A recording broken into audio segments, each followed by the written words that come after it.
मैं doctor Anita. Piles क्यों हो रहा है, इसका कारण क्या है? आज आप देख रहे होंगे भारत में ही नहीं पूरी दुनिया भर में लोगों को बहुत ज़्यादा पाइल्स हो रहा है। और पाइल्स होने का सबसे बड़ा कारण है कि आपका पेट साफ ना होना। और पेट अगर साफ नहीं होता है तो आपको पाइल्स होना तय है। और पाइल्स सबसे ज़्यादा होने का कारण है जो आपका वेस्टर्न जो सीट है, टॉयलेट सीट है, वो सबसे बड़ा कारण है। क्योंकि जब उसमें आप बैठते हैं तो आपका प्रेशर नहीं बनता है।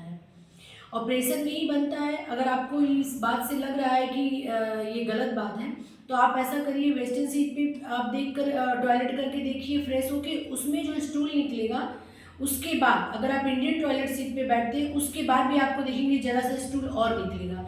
और वही जो जरा सा स्टूल बचता है उसको लेकर आप दिन भर घूमते रहते हैं, तो पाइल्स होना तय है। पाइल्स होगा, आपको फिस्टुला होगा, और फिर इसका अल्सर भी हो सकता है, आपको अल्सर अर्थराइटिस भी हो सकता है।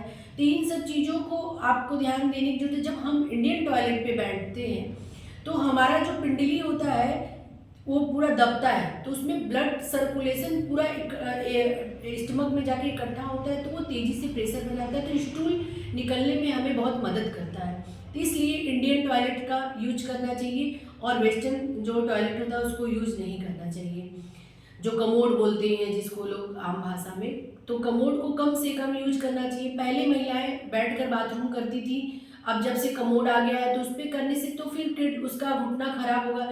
उस पर बैठने से वो एक तरह का एक्सरसाइज भी होता है और ब्लड सर्कुलेशन भी उससे तेज होता है। अगर हम बैठते हैं उस तरह से उकड़ू मारकर तो उससे क्या होता है कि आपका स्टूल पास होने में, आपका यूरिन पास होने में बहुत मदद होता है। लेकिन उसमें जब आप बैठते हैं वेस्टर्न कल्चर वाले टॉयलेट सीट पे, तो उसमें बहुत दिक्कत होती है और बहुत ज़्यादा प्रेशर लगाना पड़ता है। उसके बाद भी पूरी तरह से यूरिन नहीं रिलीज होता है, पूरी तरह से स्टूल रिलीज नहीं होता है। तो ये सबसे बड़ा कारण है पेट ना साफ होना, और इसका कारण सबसे बड़ा है कि आपको पाइल्स हो रहा है। और आप देखेंगे कम से कम मेरे पास जितने पेशेंट आते हैं और जितनी इंक्वायरी आती है उसमें सबसे ज़्यादा मेजर प्रॉब्लम होता है कॉन्स्टिपेशन और पाइल्स का। और लगता है लोगों को कि कॉन्स्टिपेशन तो ठीक हो जाएगा, एसिडिटी ठीक हो जाएगा, लेकिन पाइल्स कैसे ठीक होगा? जब थोड़ा बहुत स्टूल बचा रहता है तो जो गंदगी रहती है नस के रास्ते में वही धीरे धीरे फिर घाव बन जाता है और फिर वही आपका पाइल्स का रूप ले लेता है। और आजकल जो है आप खाना खा रहे हैं और छोटे छोटे बच्चे भी, आप अगर कभी शहर में घूमिए तो आप 10 बजे, 11 बजे, 12 बजे रात जैसे हो रहा है वैसे और भी रेस्टोरेंट और होटल में रौनक बढ़ रही है। 12 बजे, 2-2 बजे रात तक लोग ऑर्डर करके, अब जब से जोमेटो और स्विगी और पता नहीं कितने कितने खाने की अवेलेबिलिटी हो गई है, तो लोग 2 बजे रात को भी छोले भटूरे खा रहे हैं। अब आप अपने शरीर के साथ खिलवाड़ नहीं कर रहे हैं तो क्या कर रहे हैं? अगर 2 बजे रात को आप छोला भटूरा खा रहे हैं, जिस समय शरीर के ऑर्गन को आराम मिलना चाहिए उस समय आप उसको छोला भटूरा दे रहे हैं। अगर आपको रात को 2 बजे भूख लग रही है तो आप पानी पी के, नहीं तो कोई फ्रूट खा के भी रह सकते हैं। उससे क्या है, उसके बाद पिज्जा बर्गर खा रहे हैं। पिज्जा बर्गर एकदम आम प्रसाद की तरह बंटने लगा है। पिज्जा बर्गर आप हर गली की दूसरे नुक्कड़ पे एक पिज्जा बर्गर की आपको दुकान मिल जाएगी, उसके साथ कोल्ड ड्रिंक। और जब आप कोई खाना खा रहे हैं उसके साथ अगर आप पानी पीते हैं तो सबसे जहर का काम करता है। और बर्गर खा रहे हैं, फ्राइड राइस खा रहे हैं, पिज्जा खा रहे हैं, तो उसके साथ कॉम्बिनेशन में कोल्ड ड्रिंक है। जितने भी चिल्ड ड्रिंक होते हैं तो वो ड्रिंक ले रहा है तो वो पानी ले रहा है। अगर आप कोई खाना खा रहे हैं, अगर आपको प्यास लग रही है तो आप गर्म पानी पी सकते हैं। गर्म पानी भी मतलब चाय कितना गर्म पानी सीप सीप लेकर अगर आप ले लेते हैं तो वो नुकसान नहीं करता है। वैसे खाने के आधा घंटा पहले पानी लेना चाहिए और खाने के आधे घंटे बाद पानी लेना चाहिए अगर बहुत प्यास लग रहा है। लेकिन अब बच्चे जब जा रहे हैं तो वो कोल्ड पिज्जा बर्गर खा रहे हैं और फ्राइड जो भी फ्रेंच फ्राई खा रहे हैं उसके साथ कोल्ड ड्रिंक ले रहे हैं।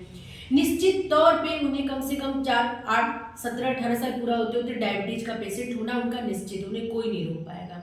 तो इससे अगर आप रोकना चाहते हैं, उसके बाद भी खाने के बाद आइसक्रीम चाहिए, चाय चाहिए, जो भी हो, तो अगर आप इस सब से बचना चाहते हैं, इससे रोकना, पाइल्स से बचना चाहते हैं, डायबिटीज से बचना चाहते हैं, बच्चे कम उम्र में चश्मा ना लगे, कम उम्र में वो डायबिटिक ना हो, इससे बचना चाहते हैं आप, तो इन सब चीज़ों को आप बंद करें और ना खाएं।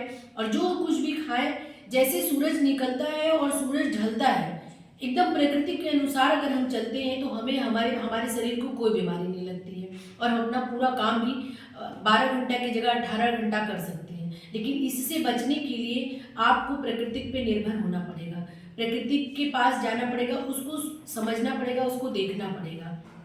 इसलिए सबसे ज़्यादा यही निवेदन है मेरा कि बच्चे कम से कम कोल्ड ड्रिंक और पिज़्ज़ा ये सब ना लें, और ब्रेड तो बिल्कुल भी ना लें। ब्रेड से बनी हुई चीज़ें, आज का सैंडविच जैसे लग रहा है कि आलू का पराठा हुआ है।